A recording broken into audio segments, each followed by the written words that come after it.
une petite heure de présentation suivie d'une demi-heure, le temps qu'il faut pour les questions-réponses. N'hésitez pas, vous avez un chat sur le côté si vous voulez poser vos questions. Elles seront reprises alors, si je les vois au fur et à mesure, sinon, je vous propose de les parcourir à la fin. Et n'hésitez pas à m'interrompre ou à poser vos questions au fil de l'eau. Ça me permettra de me sentir moins seul. Peut-être pour ceux qui ne nous connaissent pas, je vois qu'il y a pas mal de visages familiers. Pour ceux qui ne nous connaissent pas, alors je vais commencer par me présenter. Je m'appelle Joachim Dupont. J'ai fondé Anaxago il y a 8 ans, bientôt 9 ans. À l'origine, un groupe financier pour permettre, qui donne accès à des acteurs privés à des opportunités réservées aux professionnels. Tout d'abord dans le capital risque et depuis 2014 dans l'immobilier. On a fait de l'immobilier un peu alternatif, notre marque de fabrique. On a réalisé 180 investissements pour un peu plus de 250 millions d'euros. Et ça représente au global à peu près un peu moins de 3 milliards d'euros d'actifs auxquels on a investi. On n'investit pas seul, on investit aux côtés de professionnels de l'immobilier, qui soient promoteurs, marchands de biens, asset managers. Et quand je parle de groupe Anaxago, c'est puisqu'on a 3 métiers aujourd'hui. Anaxago.com, que beaucoup d'entre vous connaissent, qui est la plateforme d'investissement sur laquelle vous retrouvez nos clubs deals et les opportunités qu'on présente chaque semaine. Anaxago Capital, qui gère les fonds d'investissement et j'ai le plaisir de diriger. Et Anaxago Patrimony, qui est une structure qui accompagne nos clients patrimoniaux dans leurs enjeux financiers.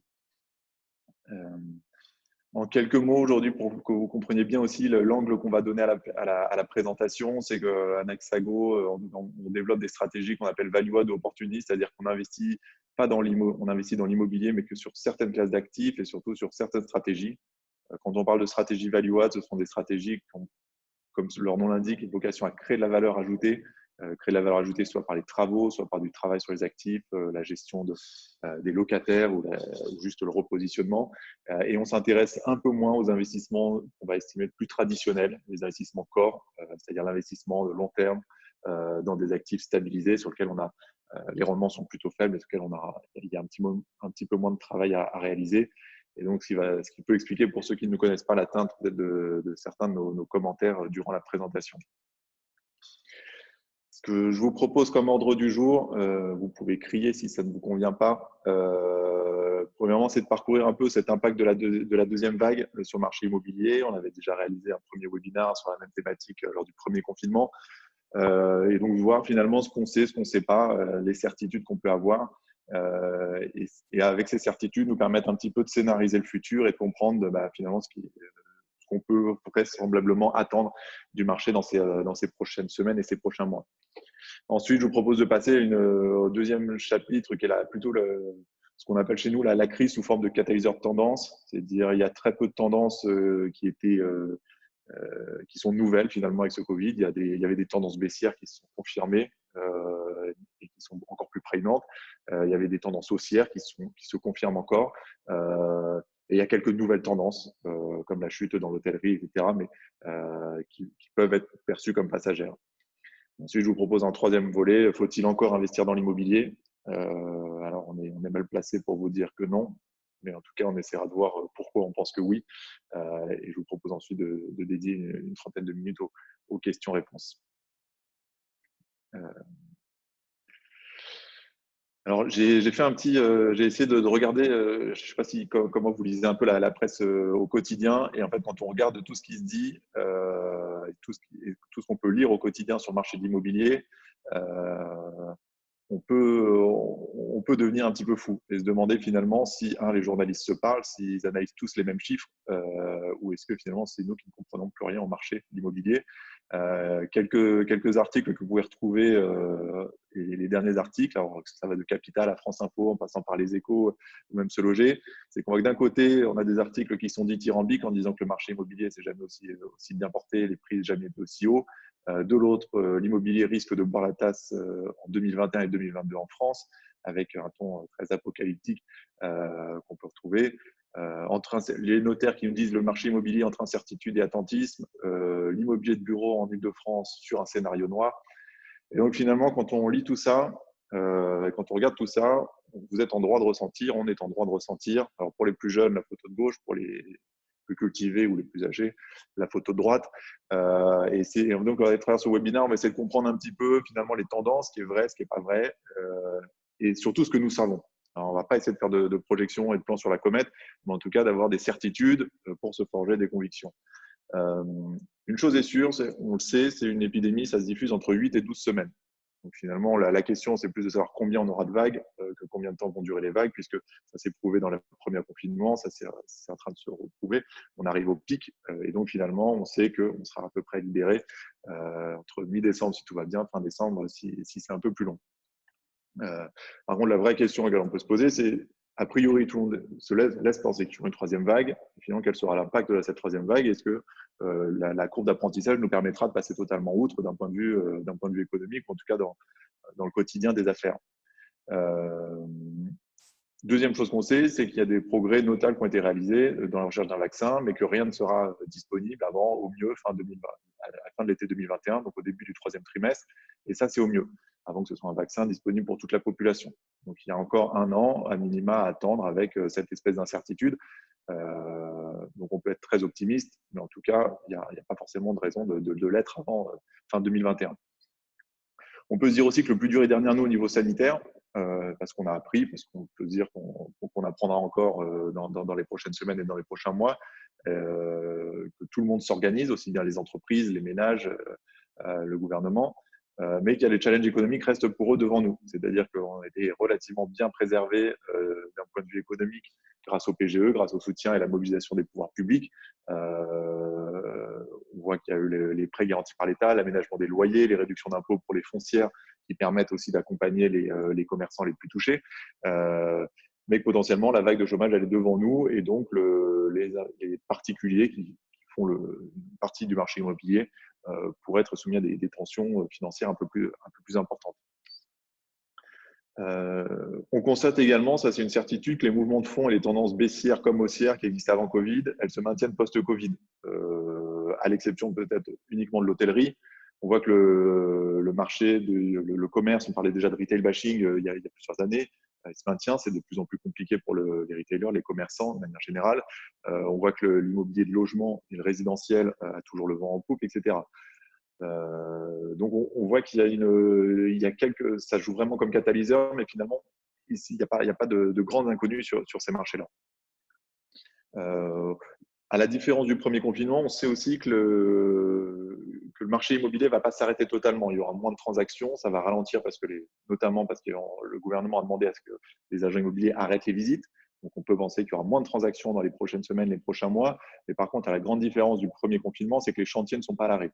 Donc, tout ce qui est immobilier neuf, les réhabilitations, le bâtiment continue à avancer, continue à livrer. Donc, on a moins de retard à anticiper que ce qui a pu être le cas en mars ou en avril, où les chantiers étaient à l'arrêt, les fournisseurs étaient à l'arrêt. Et aujourd'hui, toute la chaîne du bâtiment fonctionne plutôt normalement, avec des mesures d'aménagement des chantiers, mais en tout cas, fonctionne plutôt normalement. Un septième point, une septième conviction, en tout cas une septième certitude qu'on peut avoir, c'est que les tensions dans le monde bancaire et la hausse du chômage vont durcir les conditions d'octroi des crédits immobiliers pour les particuliers. Ça commence à se voir. La Banque de France a demandé de durcir un petit peu les conditions d'octroi. Les banques l'ont fait et aujourd'hui, on sent que les particuliers ont un peu moins accès, un peu moins facilement au crédit bancaire qui a été très très souple durant la dernière décennie. Et enfin, sur les scénarios de reprise, on parlait beaucoup lors du premier confinement des scénarios de reprise en U, en V, en L, en W. On se rend compte surtout qu'elles sont très variables en fonction des industries. Mais par contre, une certitude, c'est que le marché de la construction en tant que tel est le marché qui est peut-être reparti le plus vite parce que c'est celui qui est le plus pénalisé par les retards globalement dans le marché. Maintenant, si on s'intéresse globalement, on va essayer de regarder, se pencher assez rapidement sur une vingtaine de minutes sur les différentes classes d'actifs, parce que quand on parle du marché de l'immobilier, savoir si le marché de l'immobilier est impacté, en fait, c'est un peu difficile ou c'est très difficile de répondre à cette question. Il n'y a pas un marché de l'immobilier, il y a des marchés de l'immobilier, ils sont très multiples. Si je vous parle du logement neuf ou du logement ancien à Paris ou du logement neuf à Besançon, en tout cas, tous ces marchés de l'immobilier ne sont pas soumis aux mêmes tendances, n'ont pas les mêmes sous-jacents et en tout cas, n'ont pas les mêmes, ne présentent pas les mêmes menaces ni les mêmes opportunités.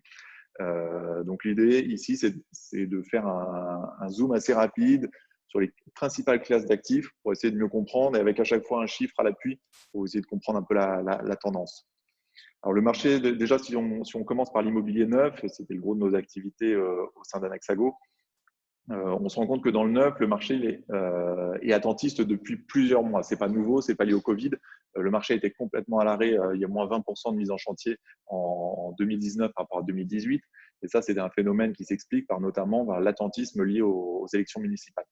Un élément très simple au niveau microéconomique, c'est que les maires ne souhaitant pas voir leur ville en chantier avant les élections, suspendent, et c'est un phénomène qu'on retrouve assez souvent et de manière assez chronique dans les élections en France. À la grande différence, c'est que les élections ont lieu, à la différence des années précédentes, c'est que les élections ont lieu au mois de juin, mais qu'elles n'ont pas donné lieu à la libération des permis de construire qui étaient attendus par les opérateurs immobiliers. Il y a plusieurs phénomènes qui sont liés à ça. Et juste un chiffre peut-être pour bien comprendre l'ampleur du choc, c'est qu'il y a moins de 47% de mise en vente au premier semestre 2020 par rapport au premier semestre de l'année précédente, qui était déjà en baisse de l'ordre de 20%. Donc, on a un marché de l'immobilier qui est pas soumis à un choc lié à la demande, mais qui n'a plus d'offres à mettre sur le marché. Les mises en chantier sont en train de s'écrouler, l'offre de logement cumulé, le déficit de logement cumulé est en train de s'accroître. Et ça pour plusieurs raisons. La première, c'est peut-être la prise de conscience écologiste. On a vu beaucoup de mairies être prises par des maires écologiques. Et les opérateurs immobiliers ont peut-être sous-estimé l'impact de la politique, en tout cas la politique écologique, sur les futurs projets de développement immobilier. Beaucoup ont parlé de construire des villes verticales pour essayer de verticaliser la ville et de limiter l'extension. Quand on regarde ce qui se passe à Lyon, finalement, on se rend compte que le maire n'est pas forcément du même avis. Qui dit non, il faudra juste moins construire, un point c'est tout. On ne construira pas plus en hauteur qu'on construisait à l'horizontale. À Bordeaux, les mêmes difficultés pour les opérateurs. Et donc, c'est un des points qui a été sûrement sous-estimé, c'est l'impact de l'écologie sur le développement de l'immobilier neuf, qui est un des marchés les plus pollueurs aujourd'hui, qui est responsable pour 40% des émissions de gaz à effet de serre. Donc, on a un marché de l'immobilier neuf qui est au ralenti, une offre au ralenti, mais donc ce qui impacte des stocks qui n'ont jamais été aussi bas et une tension sur les prix. Pour donner juste un chiffre, c'est plus 7% des prix des logements neufs en Ile-de-France sur un an. Et en parallèle de ça, je vous ai mis en dessous un petit slide que vous pouvez voir. Il y a un objectif en France qui évolue entre 400 000 et 500 000 nouveaux logements à créer par an en vue de rattraper le retard, en tout cas, et de compenser la croissance démographique. Et vous voyez bien qu'aujourd'hui, la courbe, en tout cas le diagramme gris, montre que le déficit cumulé de logements s'accentue. Alors, il était déjà sur une tendance haussière depuis 2010.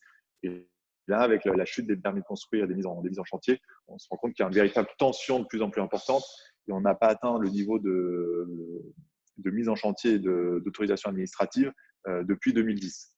Donc, on a des promoteurs immobiliers qui vont faire face, alors peut-être pas cette année, peut-être pas en 2021, mais en 2022, potentiellement un trou d'air pour réussir, puisque les opérations qui sont autorisées aujourd'hui auront vocation à être livrées en 2022-2023. Et donc, il y a un marché qui reste dynamique en termes de demande, mais qui reste très, très limité faute d'offres. Si on s'intéresse maintenant au logement ancien, on va se rendre compte que on a vu beaucoup dans la presse, on a beaucoup parlé de l'éclatement de la bulle de l'immobilier parisien, en disant que l'immobilier était trop cher, que ça y est, c'était la fin de l'immobilier et que tout le monde allait vendre. Aujourd'hui, ce n'est pas du tout ce qu'on constate. Globalement, quand on regarde les chiffres, dans les 28 plus grandes villes de France, il y a une appréciation depuis le début de l'année qui est de plus de 10% sur le marché de l'immobilier ancien, quand on parle du logement. Alors, l'immobilier parisien sur les 4 derniers mois résiste avec des niveaux de prix qui augmentent, qui sont légèrement, quasiment neutres, plus 0,4% juste sur les 4 derniers mois, mais plus 4,5% depuis le début de l'année. Donc, on peut constater que le résidentiel reste un investissement de conviction pour beaucoup de Français. Et globalement, au niveau du territoire, c'est un peu moins de 6% de hausse des prix sur un an en France.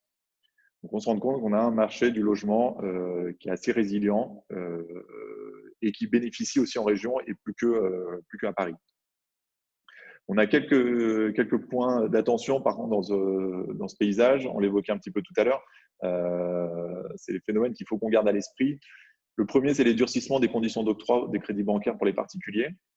Vous avez peut-être vu que la Banque de France a demandé de limiter le niveau d'endettement des Français, notamment dans l'immobilier, puisqu'avec des taux très bas, des durées d'endettement qui pouvaient dépasser 25 ans pour certains crédits, et un marché en pleine évolution, les Français se sont beaucoup endettés, et donc la Banque de France et le gouvernement ont demandé à ce qu'il y ait un durcissement des conditions d'octroi, ce qui se manifeste aujourd'hui par des conditions d'accès au crédit plus difficiles pour les ménages, quel que soit leur niveau, puisque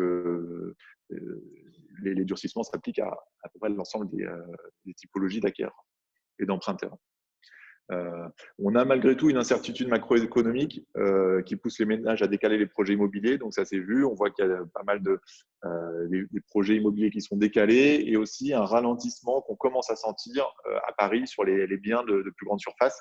Donc c'est peut-être le marché qui va aujourd'hui qui souffre le plus. Alors, je ne peux pas dire qu'il souffre réellement, les chiffres ne sont pas là pour le prouver. En tout cas, c'est le marché qu'il faudra le plus surveiller, c'est les grandes surfaces à Paris. Puisqu'il y a moins de conditions d'octroi de crédit, donc pour des acquisitions assez importantes, une clientèle internationale qui est moins là, des acquéreurs internationaux qui sont moins présents, et les vagues de confinement successives n'aident pas aux projets immobiliers d'envergure. Donc la raréfaction d'acquéreurs privés étrangers risque aussi de tendre une certaine partie de l'immobilier ancien, notamment l'immobilier de luxe. Et on constate aussi qu'il y a c'est les prémices d'une hausse des stocks disponibles à Paris. Alors ça, les agents immobiliers, c'est les premiers retours d'agents immobiliers du terrain, puisqu'effectivement, il y a une offre et un stock qui augmente de manière un peu significative, et des délais d'écoulement qui sont un peu plus longs. Donc là, ça pose la question de savoir si, est-ce que comme en 2008, finalement, la crise va se décaler, c'est-à-dire qu'il n'y aura pas une baisse des prix massive dans l'immobilier, mais est-ce que les propriétaires vont juste décaler leurs projets ou attendre. C'était ce qu'on avait constaté en 2008, en tout cas durant la crise 2008-2012, c'est qu'il n'y a pas eu de chute brutale des prix de l'immobilier, mais par contre, tout avait ralenti, les transactions avaient fortement ralenti. Maintenant, par contre, en maintenant les prix à des niveaux assez élevés. L'arbitrage qui a été fait à l'époque, c'était plutôt de dire je préfère, comme j'ai en tête un prix assez haut, je préfère ne pas vendre et décaler mon projet plutôt que vendre au rabais. Malgré ça, à chaque fois, on essaie d'identifier pour nous des tendances de fond pour savoir est-ce que c'est un phénomène qui va durer, est-ce qu'il y a une raison de s'inquiéter, est-ce qu'il faut qu'on continue nos investissements sur, par exemple, dans l'immobilier ancien parisien, ou dans l'immobilier ancien ou dans les résidentiels en France. Il y a quelques tendances de fond qui, pour nous, viennent soutenir la pérennité du marché à terme. C'est une rareté croissante du foncier dans les métropoles qui pousse de toute façon à une hausse des prix. On l'a vu en introduction, on a moins en moins de logements neufs, on a un besoin structurel de 400 000 à 500 000 logements par an. Donc, il n'y a pas de raison durable, en tout cas à long terme, pour que l'immobilier résidentiel se retourne. On se rend compte aussi que l'immobilier résidentiel, qui était plutôt délaissé par les investisseurs institutionnels, aujourd'hui regagne ses lettres de noblesse. Donc, on devrait voir de plus en plus d'investisseurs professionnels, institutionnels, qu'ils soient français ou étrangers. On voit les premiers très gros institutionnels étrangers arriver avec des montants significatifs en France, car c'est une classe d'actifs qui paraît aujourd'hui les plus résilientes quand on regarde l'évolution des différentes classes d'actifs à la lecture de la crise.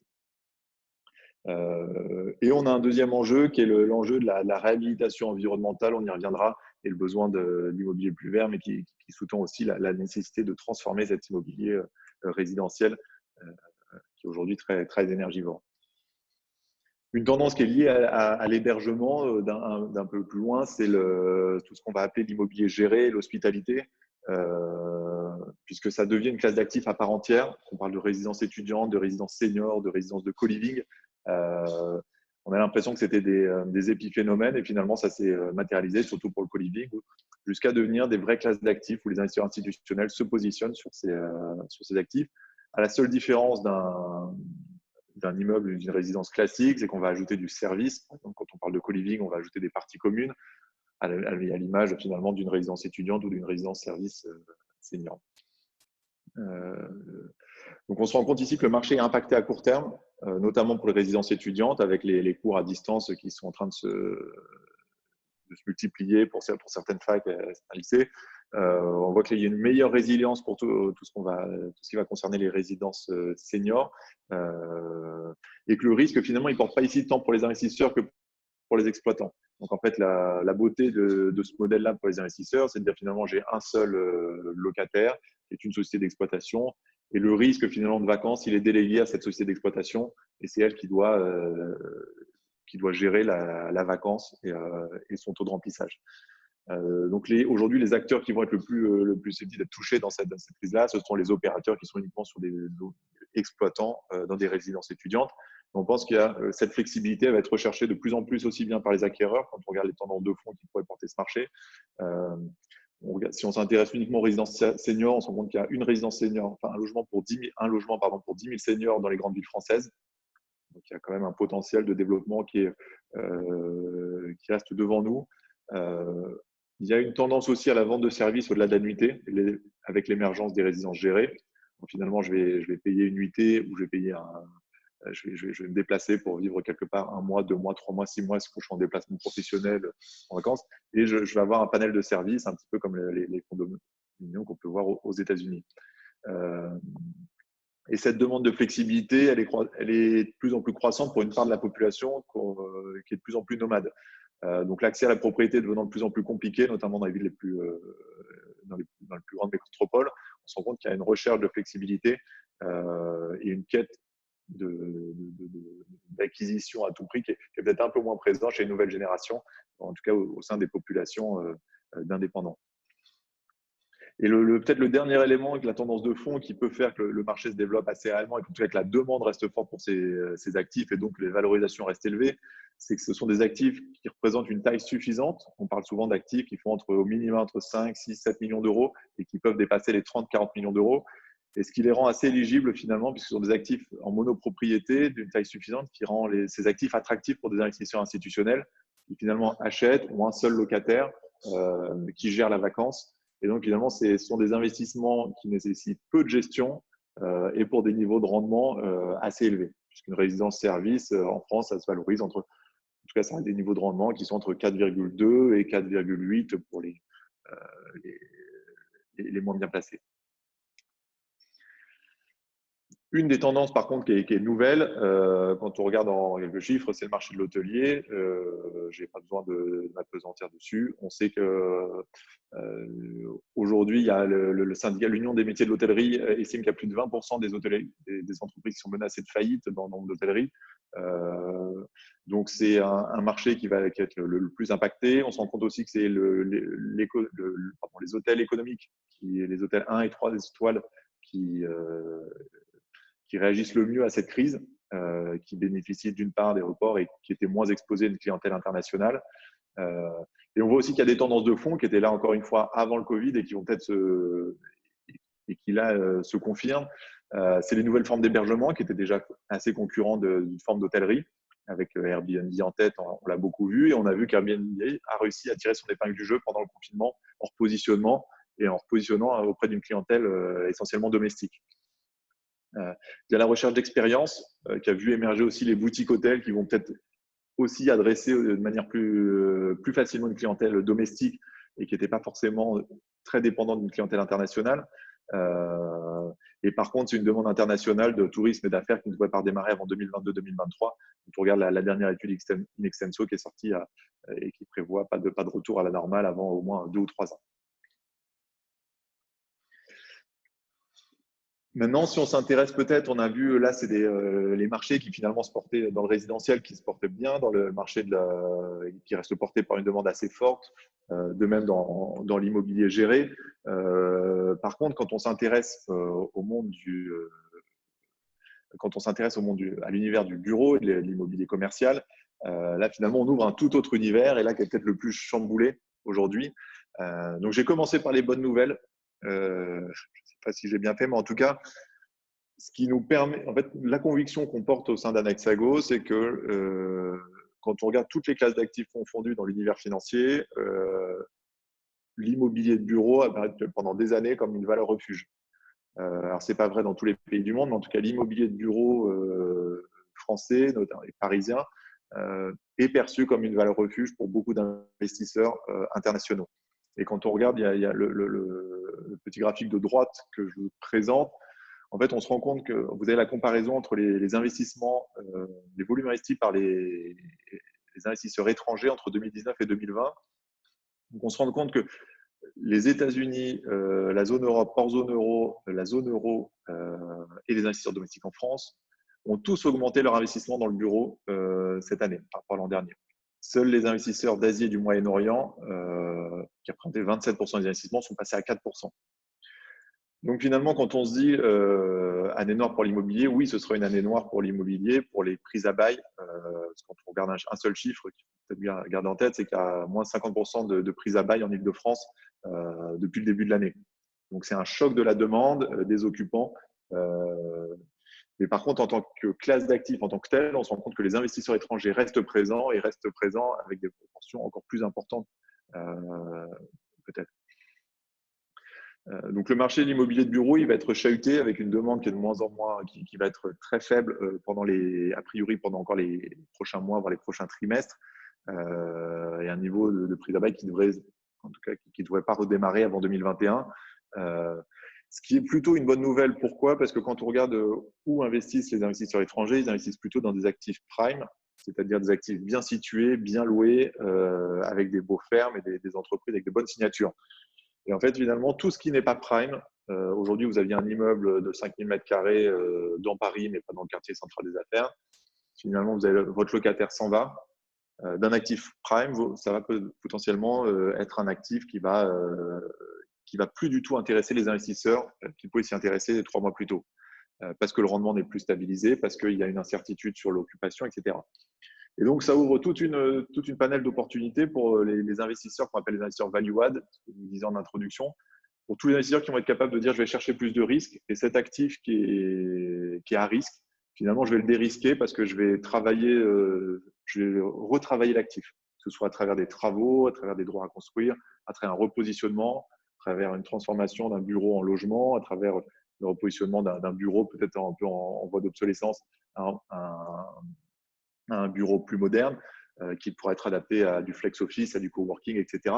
Et donc, ça ouvre tout un panel d'opportunités pour les stratégies value-add en vue de retransformer ces actifs en actifs core qui intéresseront demain les investisseurs. Et il faudra pour ces investissements-là, sur un horizon de 2-3 ans, être en capacité d'acquérir, de transformer et d'imaginer des actifs qui seront demain en concurrence avec un très grand nombre d'actifs, puisque c'est la vérité aussi du bureau essentiellement en Ile-de-France, c'est qu'il y a une concurrence qui va devenir de plus en plus forte entre les actifs, puisque le pouvoir de négociation revient à la main des locataires.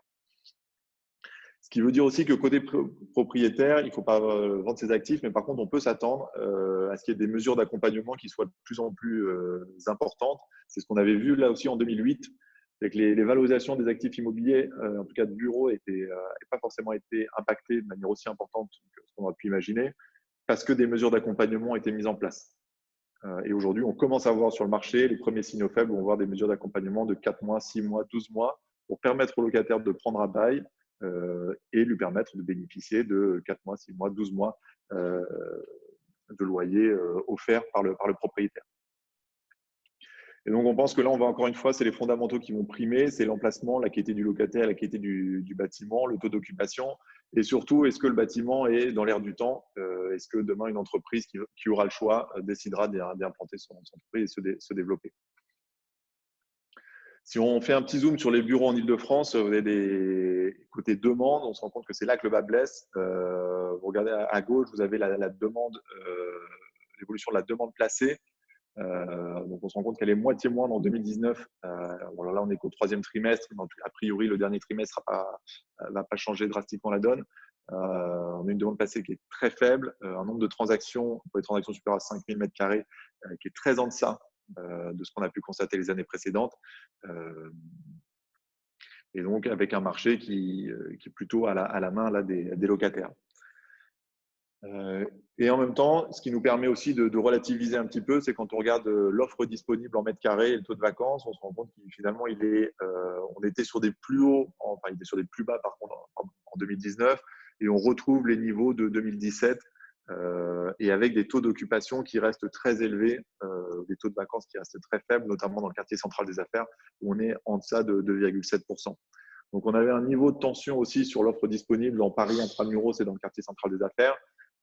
C'est beaucoup moins le cas dès lors qu'on regarde le quartier de la Défense, qui est le plus impacté aujourd'hui et qui, lui aussi, pourrait bénéficier par contre d'un report. C'est-à-dire que tous les locataires, toutes les sociétés qui ne peuvent plus aller à la Défense aujourd'hui peuvent y retourner grâce à des loyers qui sont un peu plus attractifs. Et de la même manière, les entreprises qui ont quitté Paris peuvent aujourd'hui regagner peut-être un peu plus facilement Paris grâce à la tension sur les loyers. Donc finalement, une fois qu'on s'est dit ça, qu'est-ce qu'on fait dans le bureau? On y va, on n'y va pas. Nous, on a décidé de continuer à investir dans les bureaux. Alors, on ne fait plus de bureaux en blanc, c'est-à-dire qu'on pense qu'il y aura trop de bureaux en blanc aujourd'hui et c'est ce qu'on a arrêté de faire depuis 12 mois, le financement uniquement de bureaux totalement vides, et surtout des grosses surfaces de plus de 5000 m², compte tenu déjà de la concurrence et du nombre de projets qui ont été initiés il y a 12 ou 18 mois. Mais par contre, on pense que ça ouvre une véritable opportunité pour ce qui nous motive, en tout cas ce qui drive le gros de nos opportunités d'investissement, des stratégies value-add. Et donc, c'est-à-dire acheter des bureaux vacants, en voie d'obsolescence, qui sont des passoires énergétiques, pour les transformer. Et qu'on les transforme en logement, qu'on les transforme en flex-office pour une entreprise, pour des startups, qu'on imagine le siège d'un grand groupe de demain, et aussi qu'on puisse adapter ces bâtiments aux normes environnementales et aux normes d'usage. Et quand on ne peut plus rien faire d'un bureau, parce qu'on pense qu'il n'y a pas la demande sur place, c'est pouvoir le transformer en habitation, en résidence gérée ou en tout autre usage. Donc, ce qu'on constate également, c'est que finalement, la prise à bail ralentit, mais les loyers se maintiennent, notamment dans Paris et dans le quartier central des affaires. Donc là, on voit qu'il y a un intérêt des investisseurs. On voit que les transactions ont même tendance les taux de capitalisation, les taux de rendement ont même tendance à baisser sur les dernières transactions d'actifs prime situés dans Paris. Ce qui veut dire que la notion de valeur refuge pour l'immobilier de bureau parisien est vraie. C'est moins vrai en région. Aujourd'hui, c'est plus difficile de financer du bureau et d'investir dans du bureau en région. Les taux sont plus élevés, mais on se rend compte que on peut atteindre des taux de 2,80, 3,20 pour les dernières transactions dans les bureaux à Paris. Donc, encore une fois, quelques tendances qui viennent soutenir en tout cas nos convictions dans ce marché. C'est des primes de risque qui restent attractives. Je vous montrerai après un petit graphique pour finalement comprendre les primes de risque. Une demande croissante d'investisseurs pour les actifs prime. Et une notion de valeur refuge qui commence à prendre tout son sens aujourd'hui, notamment quand on se rend compte qu'il y a beaucoup de classes d'actifs qui trouvent une faible résilience.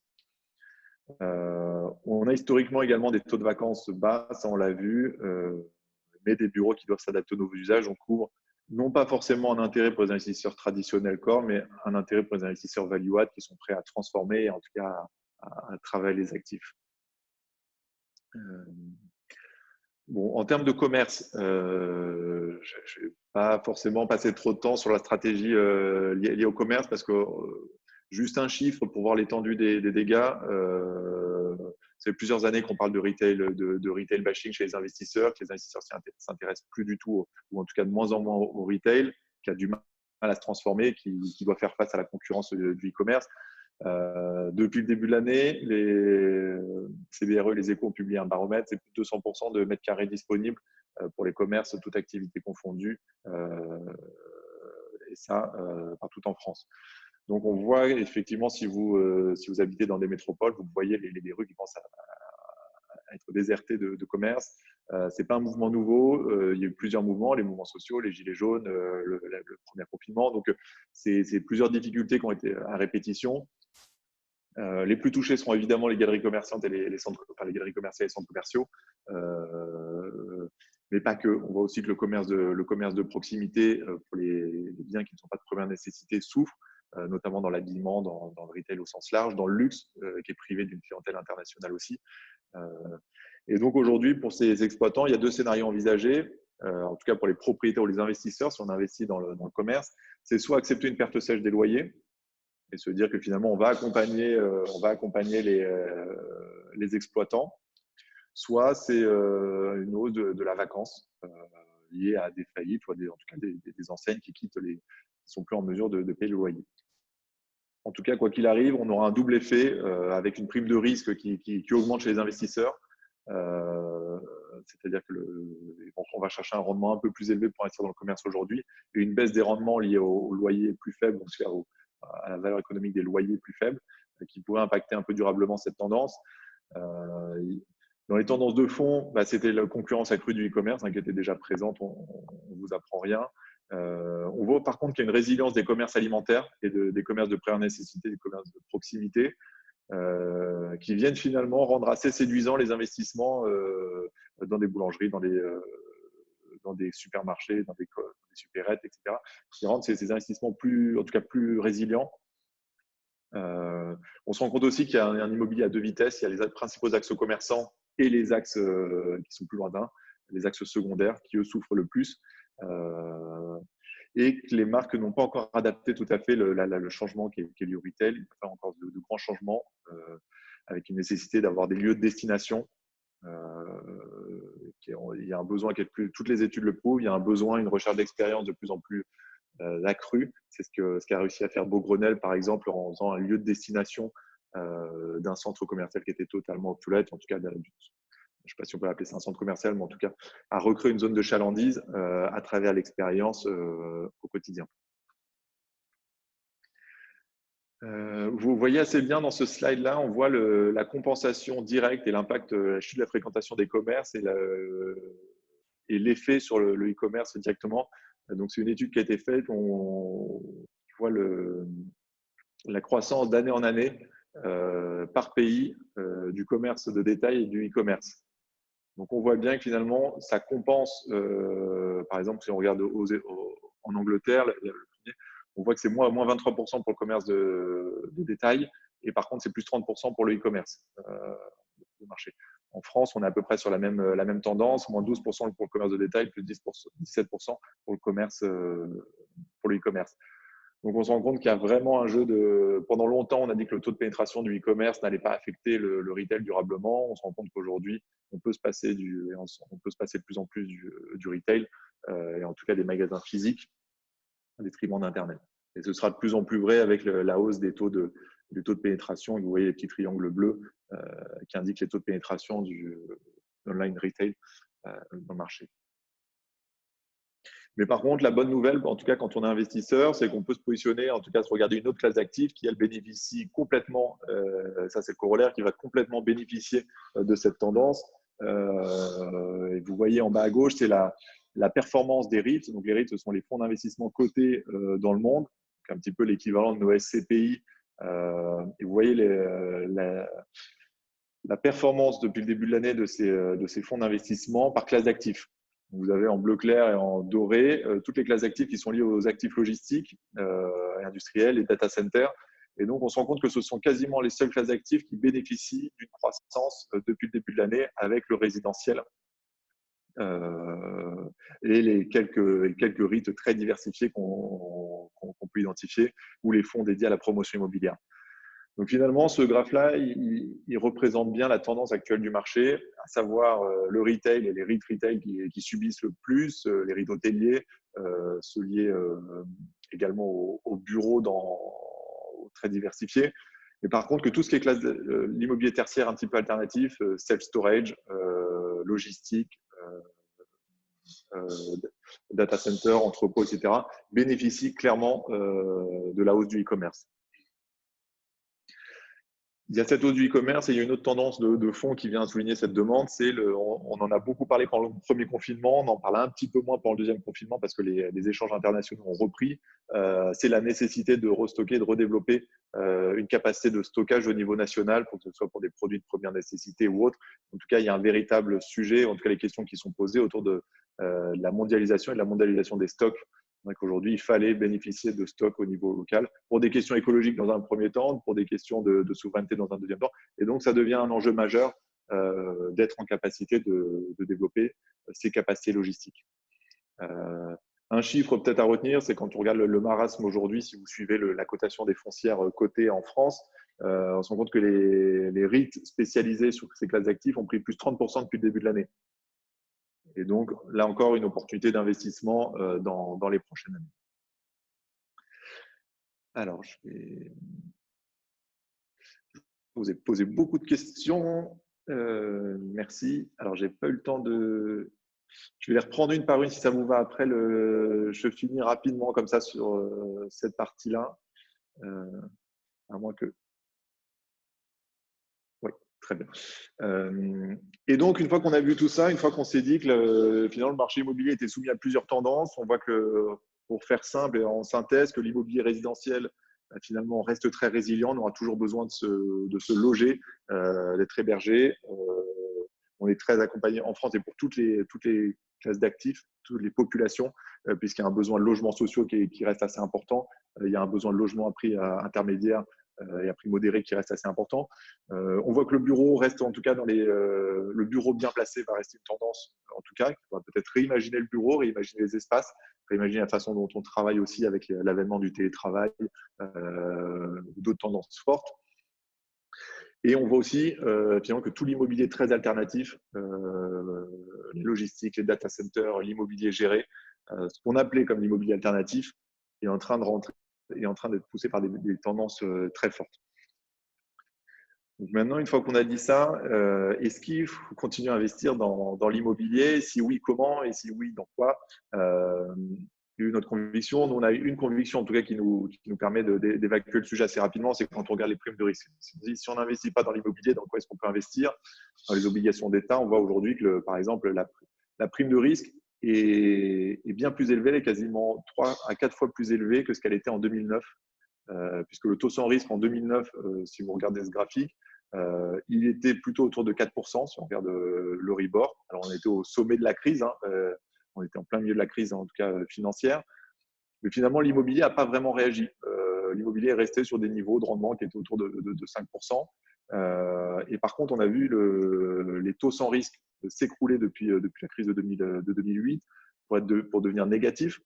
Et un immobilier qui finalement a maintenu des primes de risque. Alors, les rendements ont baissé, puisqu'on était autour de 5%, on est autour de 2,85 globalement sur le marché de l'immobilier, mais avec des primes de risque qui n'ont jamais été aussi importantes. Donc aujourd'hui, le couple rendement-risque de l'immobilier apparaît comme un des meilleurs couples rendement-risque qui existent dans toutes classes d'actifs confondues.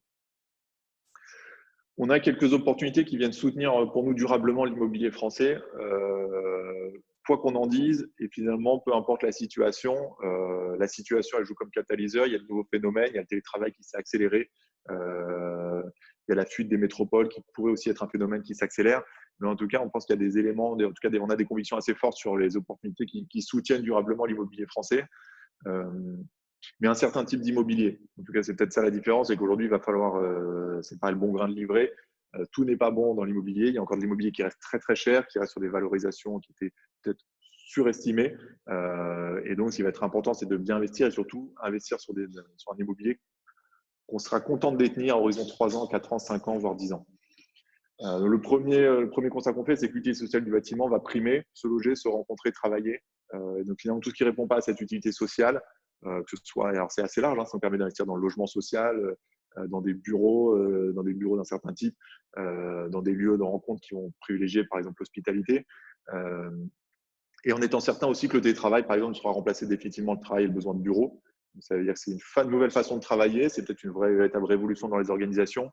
Par contre, il reste nécessaire d'avoir aujourd'hui et en tout cas, c'est les premières études qui tendent à ça, c'est de dire qu'il est de plus en plus nécessaire d'avoir des lieux de rencontre, des lieux de convivialité et avoir quand même des bureaux fixes. Donc, est-ce qu'on est en train de voir arriver une nouvelle forme de bureau avec des surfaces plus réduites, avec peut-être des lieux d'hospitalité plus importants, des lieux de rencontre, des lieux de séminaires, une nouvelle forme aussi, si on s'intéresse par exemple à une start-up à Paris qui s'appelle Comet, qui crée des lieux justement pour permettre aux entreprises de se rencontrer en dehors de leur cadre, en dehors de leur bureau. C'est peut-être l'avènement aussi de ces nouveaux types d'exploitants qui gèrent l'immobilier un peu autrement. L'immobilier reste aussi le premier levier de protection sociale. On l'a vu beaucoup pendant la première vague de confinement. Les premiers impactés ont été les structures d'hébergement d'urgence. Et aujourd'hui, il y a un besoin structurel en France de construire plus de logements sociaux, plus d'hébergements d'urgence et des programmes à prix modéré pour permettre l'accession à la propriété, notamment dans les agglomérations et les zones les plus tendues. Donc, la loi SRU est là pour ça. Il y a encore beaucoup de communautés, de collectivités qui ne sont pas au niveau des 20-25% de logements sociaux nécessaires. Et donc, là, il y a un besoin qui est structurel et qui est assez important. On a aussi l'immobilier comme premier émetteur de gaz à effet de serre, qu'il s'agisse des gaz à effet de serre liés à la construction en elle-même ou à la consommation énergétique du bâtiment. Et donc, aujourd'hui, il y a un enjeu qui est clé, qui est la réhabilitation des actifs. Et qui veut dire, aujourd'hui, on estime que dans 3 ans, 4 ans, 5 ans, un investisseur institutionnel ne sera plus en mesure d'acheter un actif qui n'est pas aux normes environnementales. Ce qui veut dire qu'aujourd'hui, tous les actifs qui ne le sont pas représentent des opportunités d'investissement pour les transformer. Alors, ça a un coût de transformer ces actifs, mais en tout cas, ça a aussi une valeur pour des investisseurs qui, demain, assureront la sortie de ces actifs. Et nous, on a une conviction, c'est qu'il faut qu'on prévoie des actifs que nos investisseurs pourront acheter demain, mais surtout qu'ils pourront revendre eux également. Et donc, si on s'imagine à 2 cycles d'intervalle, un cycle à 4 ans, puis encore un nouveau cycle à 4 ans, ça va être dans 8 ans, il faut que l'actif qu'on vend, enfin l'actif qu'on achète aujourd'hui, on ait une stratégie de développement qui permet de le vendre dans 8 ans et qui soit encore au bout du jour. Et donc, ça nécessite de se projeter, en tout cas de créer des opportunités, non pas à très court terme et pas se faire peur sur le marché des 12 prochains mois, mais surtout les opportunités qui sont devant nous à horizon 3, 5 ans, voire plus. J'enfonce une porte ouverte, mais le foncier est une ressource rare et de plus en plus. Je ne sais pas si vous avez déjà essayé de faire de la recherche foncière à Paris. Si vous avez déjà tenté, et si vous avez déjà réussi, vous pouvez nous donner vos tips.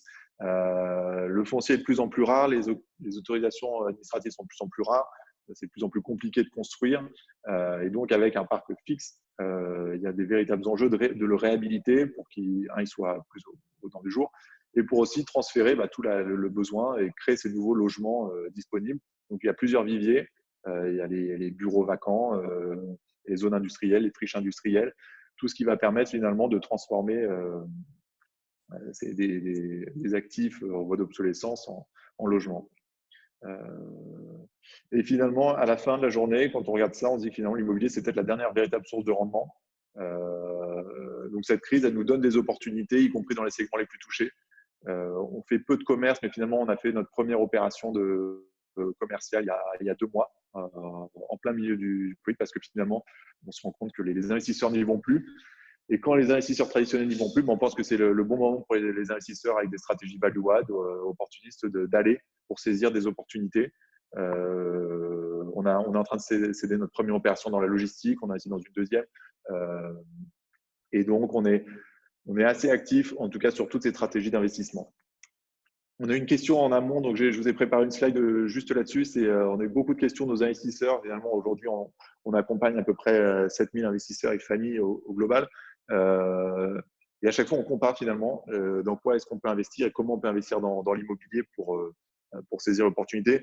J'ai fait une rapide synthèse des différentes modalités. Finalement, il y a 4 grandes modalités d'investissement. Il y a les foncières cotées.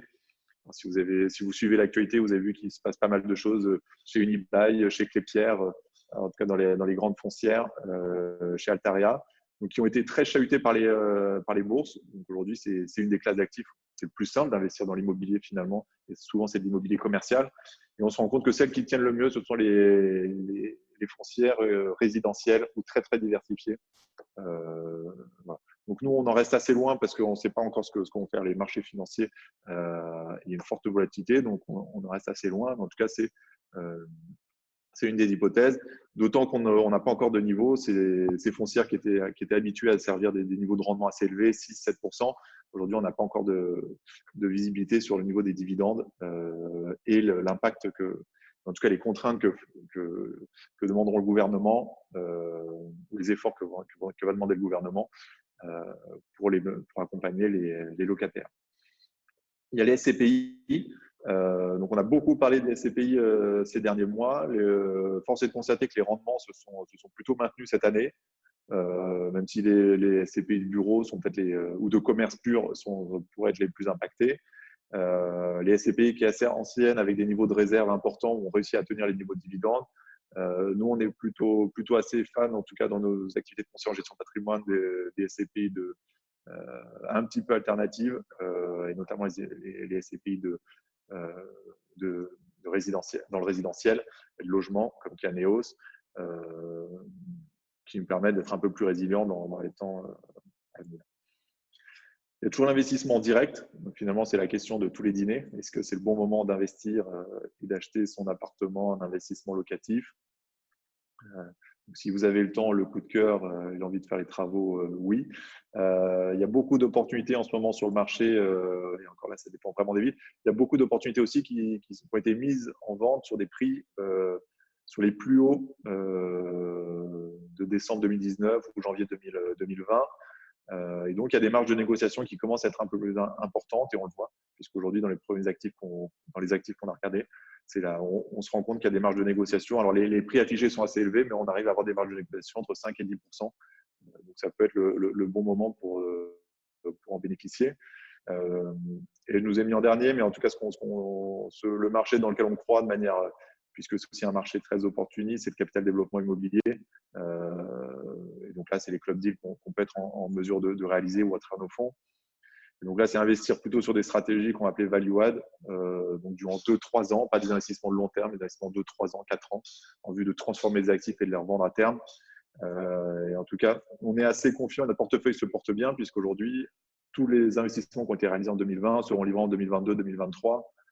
Et donc, et tous les investissements qui devaient être remboursés cette année, modulo quelques retards de 2-3 mois liés à des chantiers ou à des passages d'actes, se passent relativement bien. Donc, on pense que c'est une des classes d'actifs aussi qui nous permet de traverser la crise et saisir les opportunités du moment avec des prix d'achat assez décotés pour revendre demain des actifs repositionnés.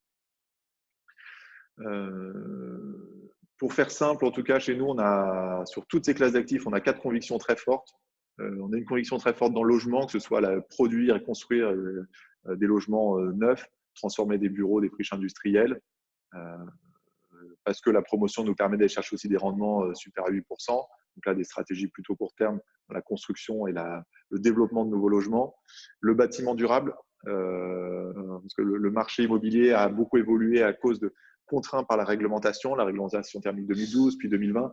On pense qu'aujourd'hui, il faut aller encore un cran plus loin pour aller vers le bâtiment passif, aller vers la construction en ossature bois, et en tout cas avec des matériaux beaucoup moins polluants. L'hospitalité, on l'a évoqué. Aujourd'hui, je pense que demain, si on s'imagine les bureaux dans 2 ans, 3 ans, 4 ans ou 10 ans, ils n'auront pas du tout la même tête que les bureaux qu'on a pu connaître il y a 5 ou 10 ans. De même les hôtels ou de même globalement les résidences étudiantes. Et donc, on voit qu'on est en train de mélanger de plus en plus des espaces qui ont d'un côté du bureau, une possibilité de travailler avec des espaces de coworking, de l'autre, des lieux de vie. Et on pense que l'hospitalité au sens large est en train d'émerger et est en train de s'affranchir aussi de la dépendance, en tout cas de la distension qu'on peut avoir entre l'immobilier ou l'hébergement de luxe, notamment de l'hôtellerie, qui était destiné à une clientèle plutôt étrangère. Et finalement, à travers l'hospitalité, on arrive à retrouver, à mettre en avant l'usage et l'expérience de l'utilisateur au cœur de l'utilisation, au-delà du côté très luxueux de la prestation. Donc, on continue, nous, à développer ces stratégies à travers la réhabilitation, le repositionnement d'actifs en mode obsolescence et l'immobilier tertiaire. Et là, c'est très concrètement, c'est de l'achat-revente, l'acquisition aujourd'hui d'actifs logistiques pour les revendre demain sur des taux de rendement plus faibles, le repositionnement d'actifs vacants, etc. Et ce qui nous drive, peut-être la philosophie d'investissement, nous, on est convaincus qu'on est en train de passer, d'un monde où on avait du rendement sans risque à un monde dans lequel on a du risque mais sans rendement. Et donc, ce qui veut dire que c'est la fin finalement de l'immobilier facile. C'est la fin de l'immobilier à fort rendement dans lequel finalement on peut acheter, on peut détenir sans forcément trop travailler et gagner 7-8% par an. Alors, c'était le cas il n'y a pas si longtemps que ça. Quand on achetait un entrepôt logistique il y a 5 ou 6 ans, on pouvait espérer des rendements de 6, 7, 8%. Aujourd'hui, on peut plus s'attendre du 3,80, du 4, du 4,25, voire du 4,5. Et donc, ça veut dire qu'il faut travailler les actifs. Il faut avoir des stratégies d'asset management. Il ne faut pas juste acheter et attendre. Il faut travailler. Il faut que les exploitants soient contents. Il faut faire du service pour avoir des niveaux de loyer un peu supérieurs. Il faut travailler la réhabilitation environnementale, travailler la consommation énergétique, etc. Tout ça pour que nos investisseurs demain soient en capacité d'acheter ces actifs plus chers, que les exploitants soient capables de payer des loyers conformes au niveau de marché. Et ça dans un contexte qui est concurrentiel. Et donc, par exemple, en ce moment, donc ça a beau être la crise, on continue nos investissements, donc jamais autant investi que cette année. Il y a 3 opérations qu'on est en train de réaliser et qui matérialisent un peu ces quelques stratégies. Le premier, c'est le repositionnement d'un actif Belle Époque en plein cœur du 17e. Le deuxième, c'est un pool d'opérations marchand de biens qu'on est en train de réaliser avec un asset manager. Et le troisième, c'est la construction du premier écoquartier de La Réunion. Donc, à chaque fois, ce sont des stratégies très particulières. Vous voyez qu'on est très loin de l'immobilier traditionnel où j'achète un actif déjà occupé, je loue. Et c'est un petit peu l'étendue de ce qu'on fait en ce moment. Écoutez, merci de ne pas avoir crié ou de ne pas être parti. J'en ai terminé, 17h59, on est pile dans les temps. Donc, je vous propose qu'on passe aux questions-réponses.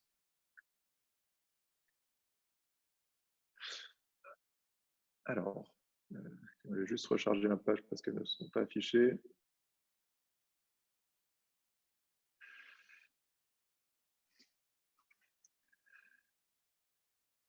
Alors, Laurent F. Bonjour, un nouveau projet type Anaxago Property Croisette est-il prévu et quand oui, on est en train de réaliser un premier investissement. Alors, on a changé un petit peu le principe, mais effectivement, on est en train de réaliser un investissement dans une résidence de tourisme, une résidence gérée à Nice, en plein cœur de Nice.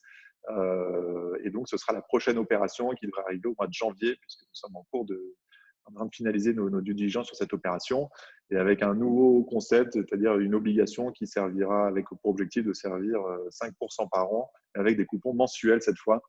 Donc l'idée, c'est aussi d'innover en termes de produits financiers, d'offrir du rendement régulier à nos investisseurs, au-delà des stratégies plutôt in fine qu'on réalisait jusqu'à présent. Alors, pourquoi ne pas publier votre taux de défaut au format FPF? Alors, il est en train d'être mis à jour. Il est en train d'être mis à jour pour être conforme avec l'ensemble de nos opérations. Il sera bien disponible sur la page statistique d'anaxago.com. Ça, vous pourrez y accéder. Mais merci pour Argent et Chalère. Je vais aller voir l'article. Concernant le logement neuf, en plus des effets électoraux, élections, écologie, retard des chantiers que vous avez cités, comment estimez-vous le risque sur tous les promoteurs de logements neufs, petits et moyens, au regard des risques de la gestion du cash et du BFR provoqués par l'effet Covid? Pensez-vous que cela a provoqué un effet build-up généralisé dans le secteur de la promotion immobilière? Et pour en finir, comment avez-vous appréhendé ces risques sur ces promoteurs de taille que vous accompagnez dans vos projets? Alors effectivement, les promoteurs aujourd'hui vont faire face à potentiellement un développement de leur activité qui sera moins important. Donc, est-ce qu'il y aura aujourd'hui, la rareté dans le marché de la promotion, ça reste le foncier et les permis de construire. Donc, il y a très fort à parier qu'il y a un ralentissement. C'est un marché qui était en plein boom, notamment dans la promotion résidentielle.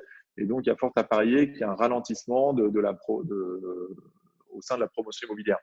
Ce qui veut dire aussi moins d'enjeux potentiellement de BFR, puisque le gros du BFR d'un promoteur immobilier, c'est l'investissement qu'il va mettre, en tout cas, c'est les fonds qu'il va déployer dans la recherche foncière, dans les études et dans les fonds propres liés au développement des opérations. Donc, ça aura plutôt un effet positif sur le BFR.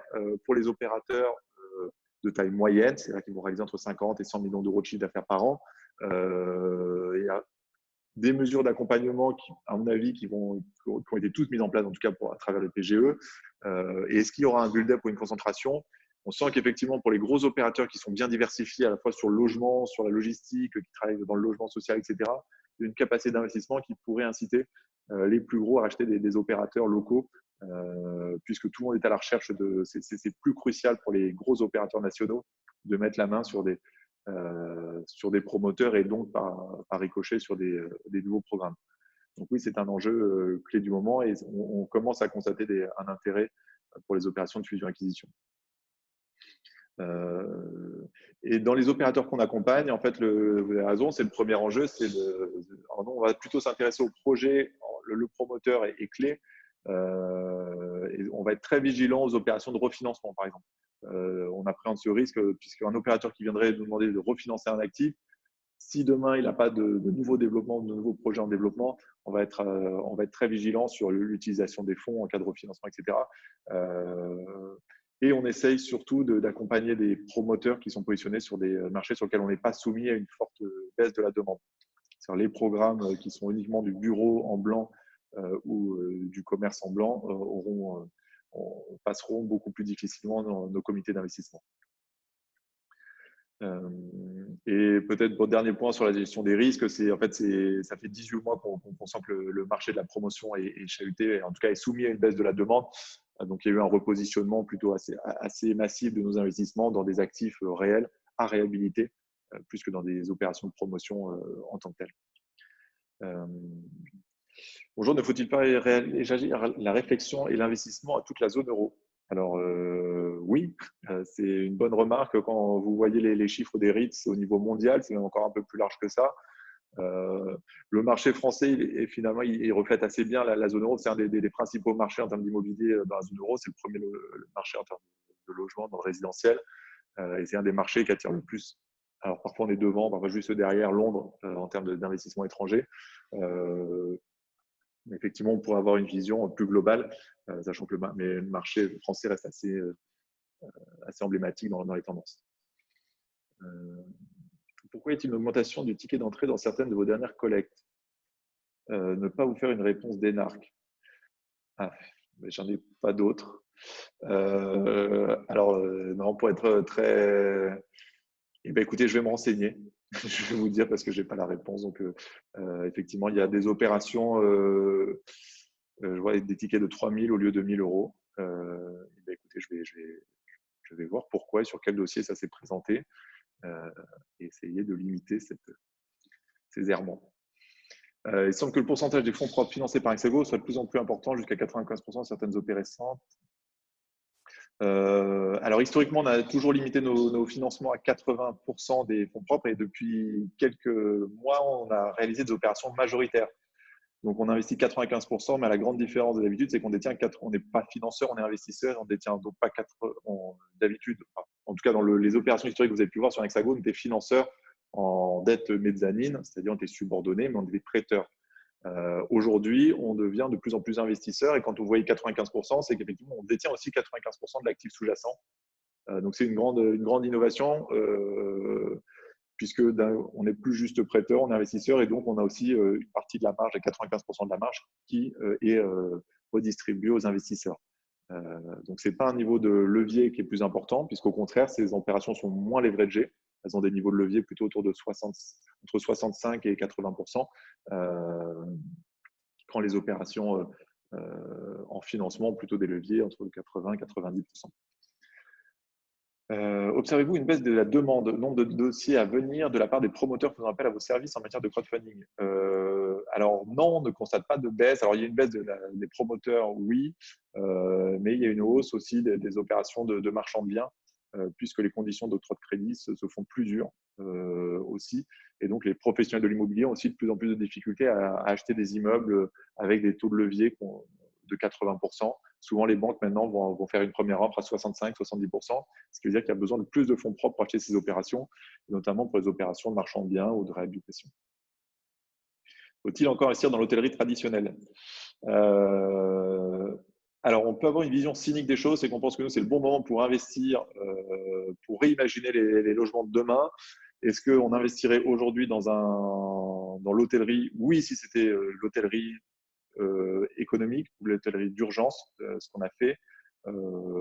Par contre, pour des hôtels actuellement fermés qui dépendent d'une clientèle internationale, on aurait peut-être un peu plus de mal et on a regardé plutôt l'angle, nous, de la transformation des hôtels en résidence gérée ou en logement.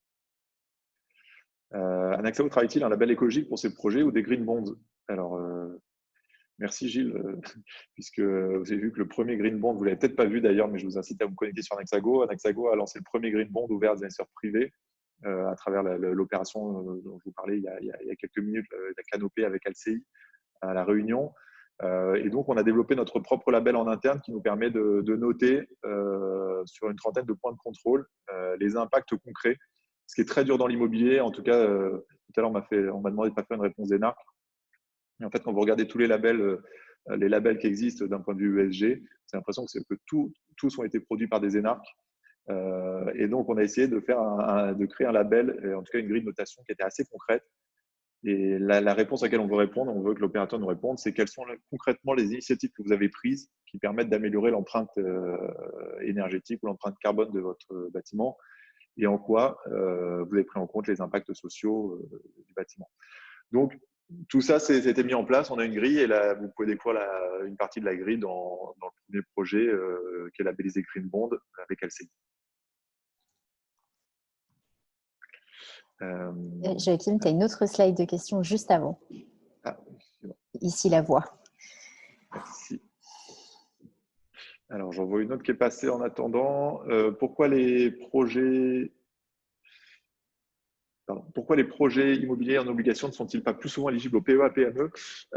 Parce que les obligations, parce que toutes nos obligations ne sont pas éligibles au PEA-PME, il faut des obligations convertibles.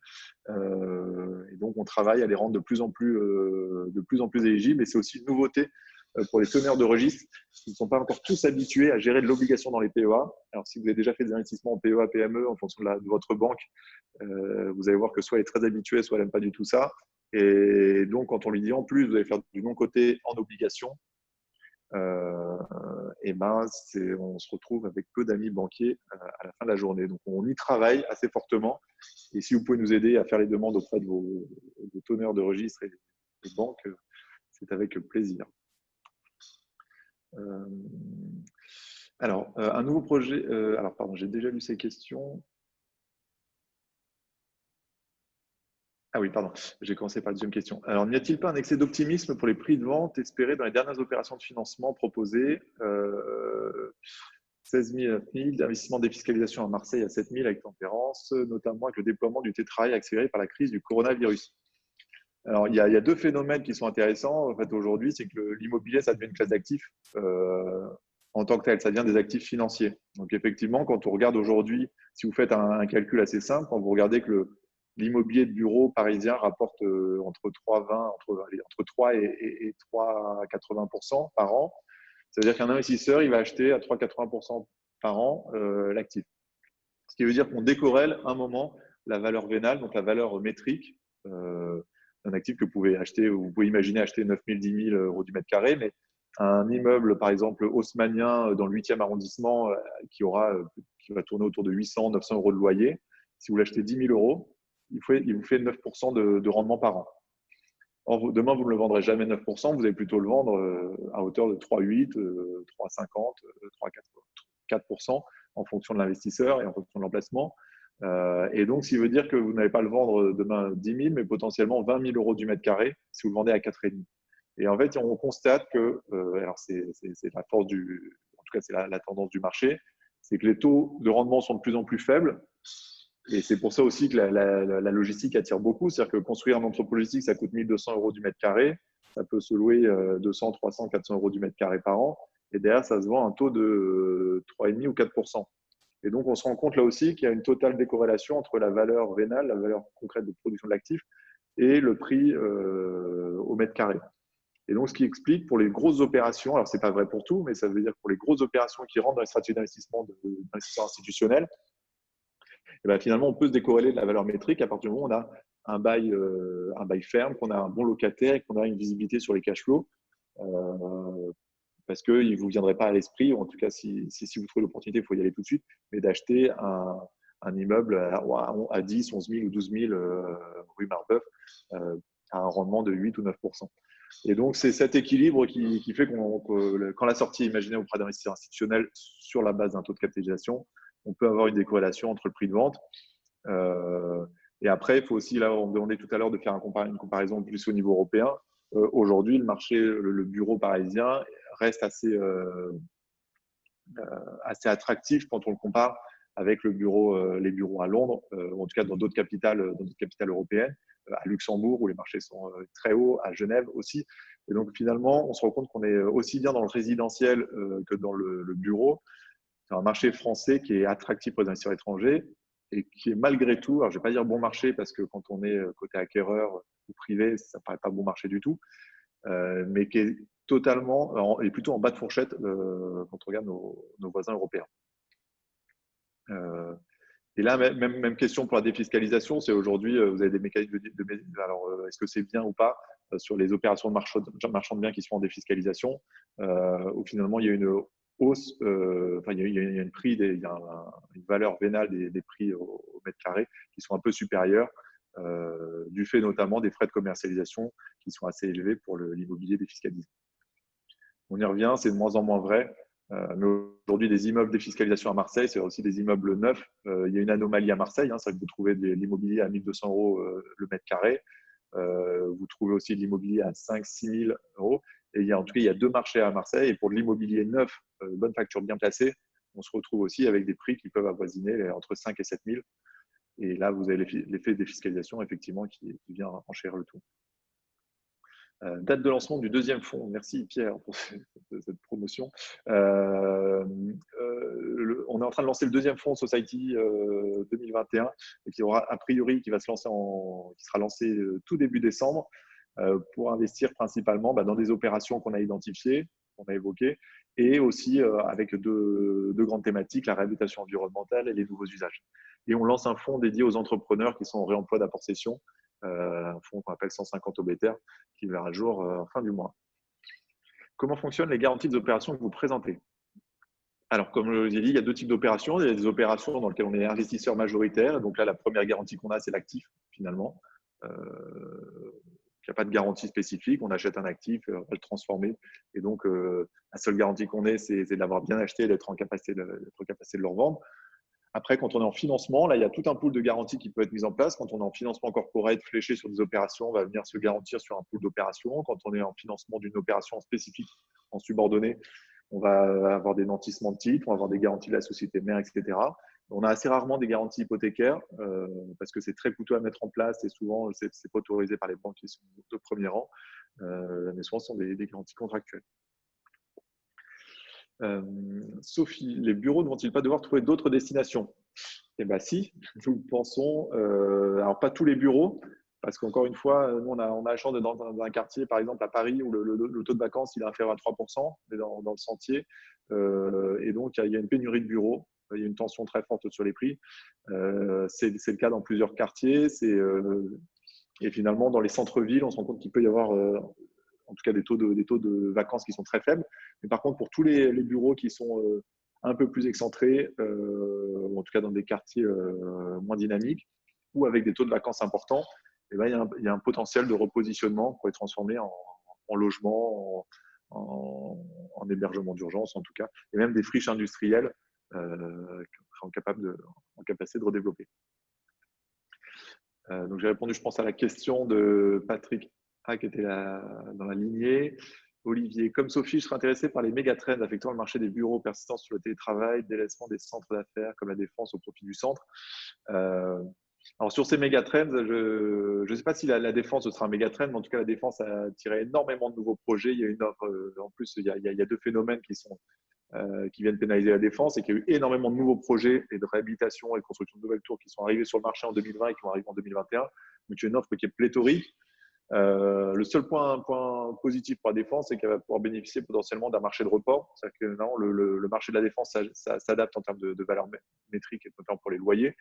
Et il peut bénéficier d'un effet report, notamment de Courbevoie, de Nanterre, où les entreprises qui accédaient à la pairie de la défense parce qu'elles n'avaient pas les capacités financières d'accéder à la défense, peuvent aujourd'hui y rentrer. Donc, c'est à midi et j'ai à voir comment se débrouille comment se tient la défense dans les 24 prochains mois. En tout cas, nous, on a décidé de ne pas y aller tant qu'on n'a pas de certitude. En tout cas, tant qu'on s'intéresse uniquement à des très grosses surfaces. On pourrait y aller sur des surfaces plus petites avec des plateaux de 200, 300, 400 mètres carrés qui seraient plus faciles à placer. Mais en tout cas, sur des gros ensembles de plusieurs milliers de mètres carrés, on reste plus réticent. Et sur le télétravail, en fait, finalement, on se rend compte que plus on lit, il y avait les pour et les contre du télétravail, il y avait les aïotas du bien-être au travail à tout prix, penser qu'on ne remettrait jamais les pieds au bureau, etc. Et finalement, on voit que la vérité, elle est entre les deux. C'est une véritable tendance de fond.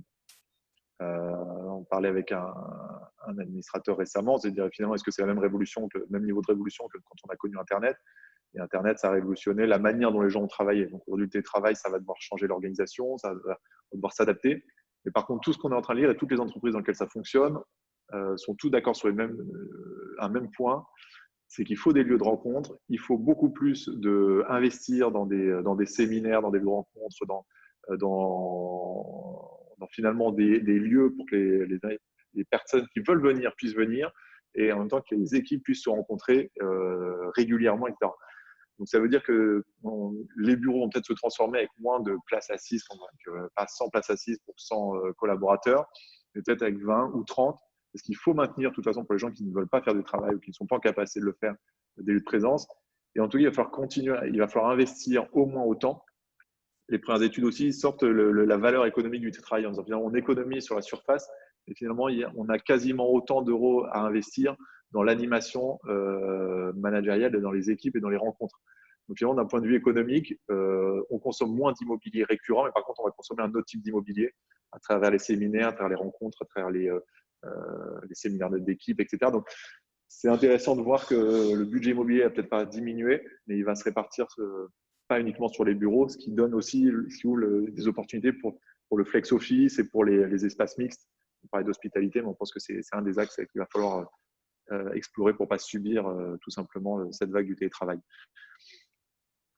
Pensez-vous supporter un acteur du co-living dans le futur, hein? C'est un mix immobilier startup qui est, me semble-t-il, une tendance de fond.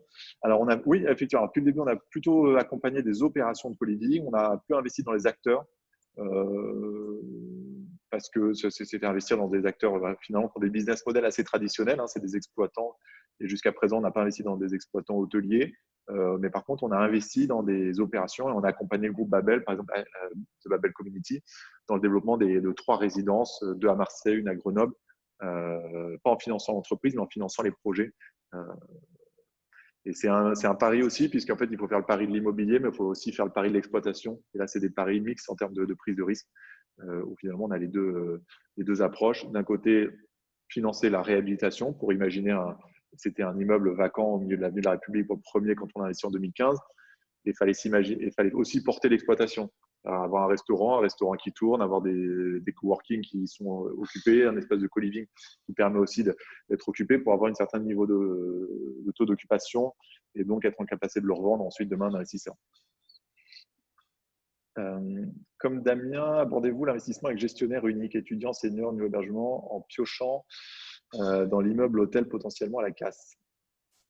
Alors, je ne sais pas qui est Damien, mais si vous pouvez me le préciser avec plaisir. Mais oui, effectivement, le repositionnement de ces actifs-là fait partie des stratégies. Et on a acheté un immeuble dans le 10e arrondissement. Une des vocations, c'est également de transformer cet immeuble-là pour en faire potentiellement une résidence de co-living. Communiquez-vous les métriques de vos investissements comme les rendements moyens réels et le taux de casse? Oui, alors ça, j'ai répondu à la question. Qu'en est-il des investissements d'Anaxago avec Crédit d'études? Parce que Crédit ne fait plus ses bailleurs investisseurs sur beaucoup d'opérations. On a vu Crédit d'études. Alors nous, on a été remboursé des opérations avec Crédit d'études. On n'a pas réalisé de nouvelles opérations. On n'a pas eu de demande de financement non plus. Effectivement, c'est ce qu'on voyait aussi sur l'impact direct des exploitants. C'est autant sur les résidences seniors, les exploitants souffrent moins. Sur les résidences étudiantes, si vous avez 6 mois ou 12 mois sans loyer, ça doit se répercuter forcément sur l'investisseur qui détient quelque part les murs des actifs. Donc on pense qu'effectivement, c'est un des impacts de la crise actuelle. Mais en tout cas, on a été remboursé des opérations avec Crédit d'études. Alors, je ne sais pas s'il y a d'autres questions. Alors oui, je les vois sur le côté. Alors, je vois une question sur le Pinel. Pourquoi la potentielle fin du Pinel va faire mal aux promoteurs également? Alors, ça fait un moment que le Pinel, en tout cas que les dispositifs fiscaux particuliers sont attaqués de toutes parts. Les promoteurs savent depuis un petit moment que le Pinel va arriver à son terme. Et donc, finalement, la demande est tellement forte dans l'immobilier résidentiel neuf, de la part d'investisseurs, mais aussi de la part d'acquéreurs ou d'institutionnels, que je ne pense pas que la fin du Pinel fasse très mal aux promoteurs qui attendent déjà la fin du Pinel depuis un petit moment. Et les conditions sont assez drastiquement durcies depuis plusieurs années. Donc, je ne suis pas tout à fait certain qu'il y a un impact très important. Vous avez une question sur on a émis des actions éligibles au PEA-PME, maintenant les obligations, mais les obligations convertibles, comme vous le mettez. Je demanderai à ce qu'on revienne sur le sujet des obligations en PEA-PME, parce que je ne suis pas un spécialiste du sujet, Charles. Patrice, tout effectivement précise bien que le risque d'exploitation n'est pas le même que celui de la construction. Oui, effectivement. Dans le cadre de Crédit d'études, on a financé la promotion, et donc une fois que l'immeuble est construit, il est vendu à des investisseurs institutionnels, des investisseurs privés. Et donc, en fait, on n'a pas exactement le même risque quand on est acquéreur de l'actif ou investisseur à long terme, qu'on détient la résidence de tourisme, la résidence senior, et dans quel là, c'est Résidus d'études qui est exploitant et qui nous paye. On finance Résidus d'études promoteur et on n'est pas intervenu dans le financement ou l'investissement avec Résidus d'études en tant qu'exploitant.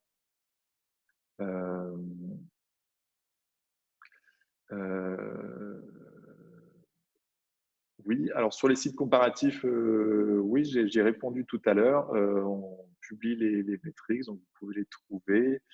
Et si vous avez des questions en particulier, aujourd'hui, on a un taux de capital at risque, ce qu'on appelle le capital at risque, parce que la question est remontée, de 3% sur nos investissements. C'est-à-dire que sur l'ensemble des investissements qu'on a réalisés, il y a 3% du capital qui est à risque des opérations. Alors, le taux de retard, il est supérieur. Il est entre 8 et 10% en fonction des millésimes.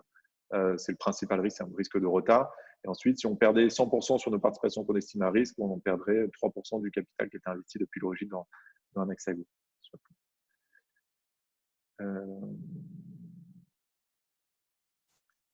Alors, je vais essayer de remonter. J'ai vu quelques questions.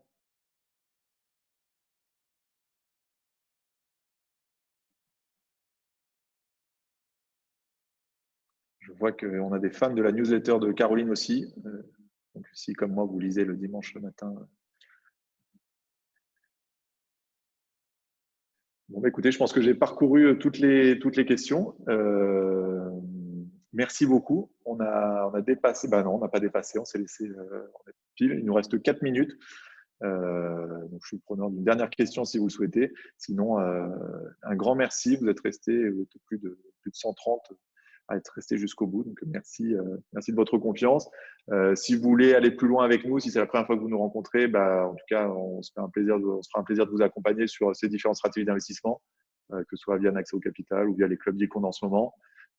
Si vous ne savez pas quoi faire en ce moment et que finalement vous êtes perdu, n'hésitez pas à vous connecter sur anaxago.com. Et pour ceux qui nous connaissent, merci en tout cas de votre confiance et de votre fidélité.